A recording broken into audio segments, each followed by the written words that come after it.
Hola amigos, un nuevo video, Wall Street revisando un siglo de retornos. Hemos revisado la data histórica y es un trabajo que hemos hecho para ustedes.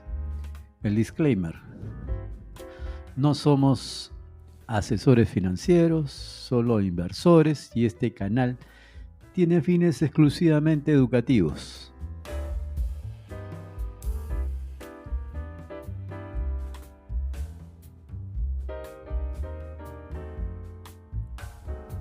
Miren, aquí tenemos un gráfico, sobre todo a la izquierda.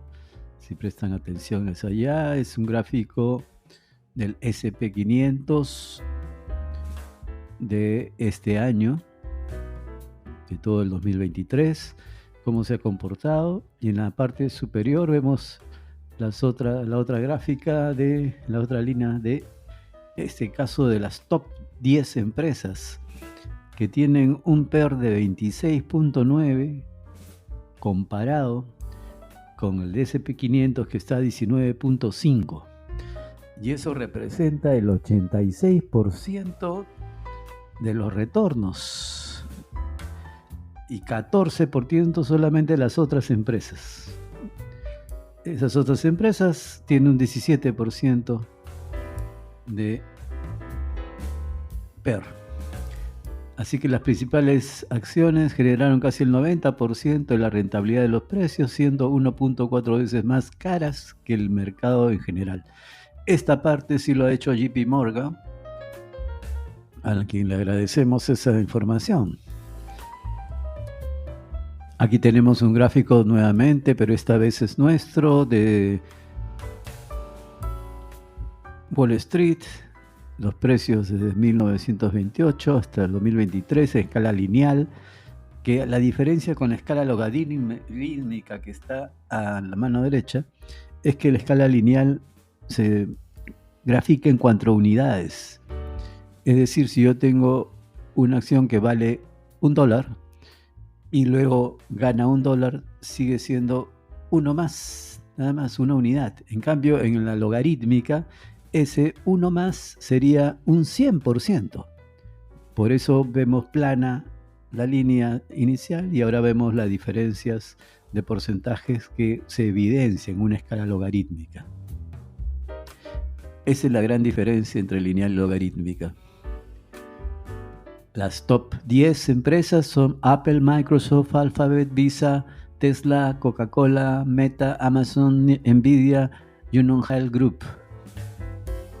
Aquí mostramos los retornos, tanto las subidas como las caídas en los diferentes años, y como se observa, de 1928 a 1984 las caídas eran frecuentes y bastante pronunciadas, por cierto, en algunos de ellos, a diferencia de los años posteriores, que han sido ya cada vez menos frecuentes comparándola con ese periodo que acabamos de informar.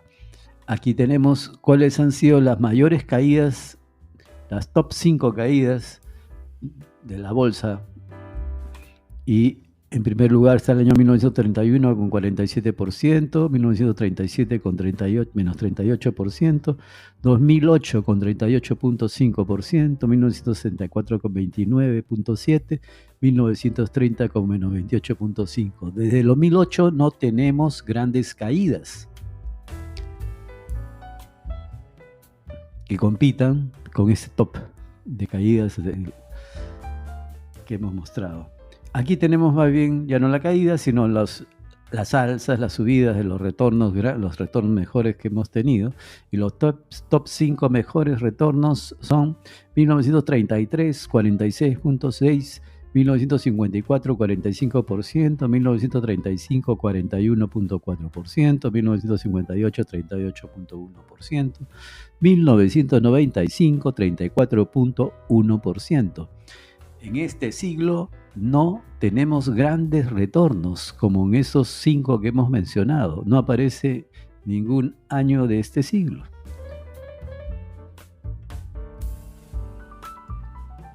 Y aquí hemos revisado cuántas caídas ha tenido la bolsa: 32, alzas 64, es decir, que ha duplicado las alzas, los retornos positivos a los retornos negativos.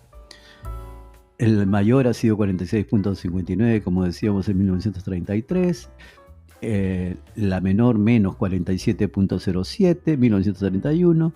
El promedio es 7.8 y la mediana 11, lo que cual quiere decir que la mediana es que si la mitad de los retornos negativos han sido menos de 11 y lo inversa, los retornos positivos han superado esa cifra. Así que esto también es bueno tenerlo en cuenta.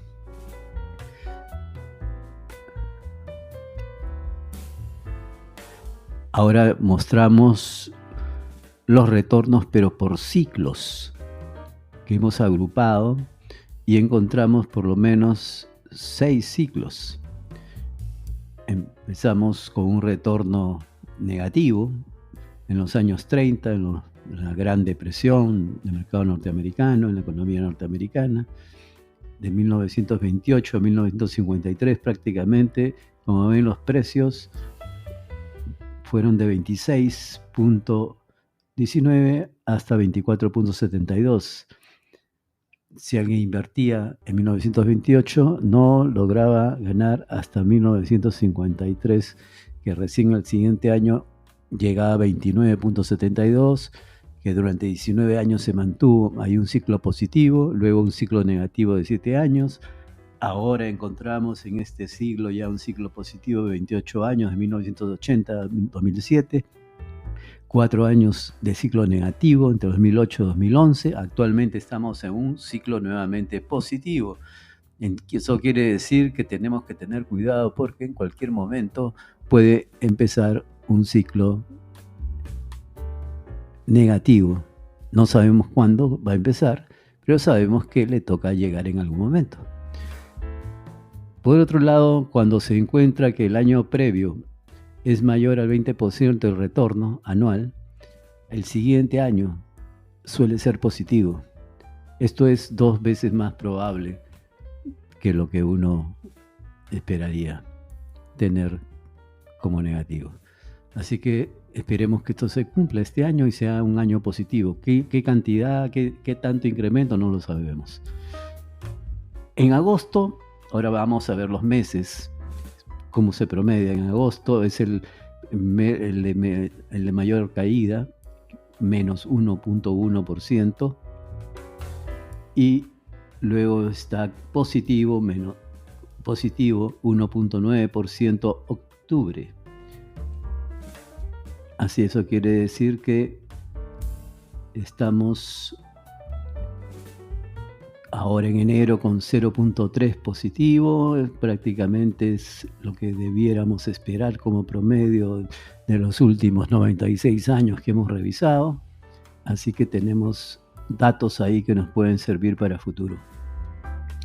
Este es un dato también interesante, esto sí es de Vanguard, aunque como ustedes saben, a veces se preconiza un portafolio combinado entre bonos y stock. Aquí presenta Vanguard los diferentes resultados de acuerdo a la composición del portafolio, teniendo en cuenta este criterio de diversificar entre bonos y stocks. Veamos con más detenimiento lo que sucede cuando ponemos todo en bonos. El retorno suele ser positivo 6.3% y las caídas 20 de los 96 años hubieron caídas. Y tenemos además un retorno 45% positivo y solamente una caída de menos 8%. Así que defendería un portafolio al tenerlo en bonos.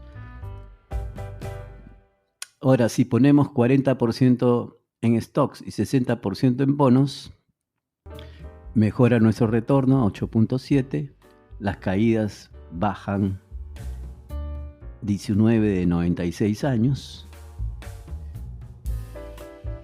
y el mejor retorno es 35.9, pero el peor es 18. ¿Y qué pasa si ponemos un portafolio más agresivo de 100% stocks? Ciertamente el retorno es mejor, 12.3%. Las caídas suben de 25 sobre los 96 años. O sea, prácticamente uno de cada 4 años hay una caída en este caso. Y retornos positivos puede llegar a 54%, pero la caída también es muy grande, hasta menos 43%. Aquí hemos resumido los diferentes portafolios de acuerdo a los bonos. Ahí en la flecha que va a aparecer, indicando bonos en la columna, en la primera columna, ahí están los bonos con 100% que acabamos de ver, con 6.3% de retorno. En la mitad tenemos, y con menos 8% de caída, en la mitad tenemos un portafolio balanceado, en el cual tenemos 40% de stocks y 60% de bonos.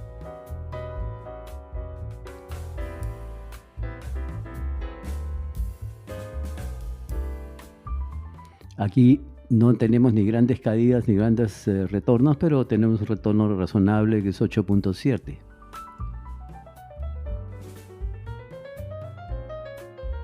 Y esa es la idea, porque cuando llegamos al 100% al otro extremo, al lado derecho, en la última columna, vemos el 12.3 que comentábamos, pero con unas grandes caídas y también con retornos importantes, pero mucha gente inversora no está contenta, no soporta este tipo de portafolios agresivos. Hay que recordar que la eficiencia del mercado implica que los rendimientos son impredecibles porque se basan en información pasada. Es muy interesante esto que les presentamos, pero siempre hay que tener en cuenta eso, que nos puede ayudar a ver lo que puede pasar, pero no es una cosa definitiva que va a suceder. Son probabilidades. El S&P 500 actualmente está muy influido por las 10 empresas más grandes que tienen en el mercado. Las mayores caídas y subidas de los retornos se han producido en los años 30 del siglo pasado. Los retornos positivos han sido el doble que los negativos. Agosto es el mes de retorno negativo y octubre de retornos positivos en promedio. Después de un año positivo mayor de 20%, como es el caso ahora, decíamos que es 2 veces más probable que este año también sea positivo. Y en general ese sería lo que hemos encontrado en esta revisión de datos de 96 años en la bolsa. Así que un médico en la bolsa, hasta el próximo video, y espero que esta revisión exhaustiva que hemos tratado de hacer les sirva de información para sus portafolios.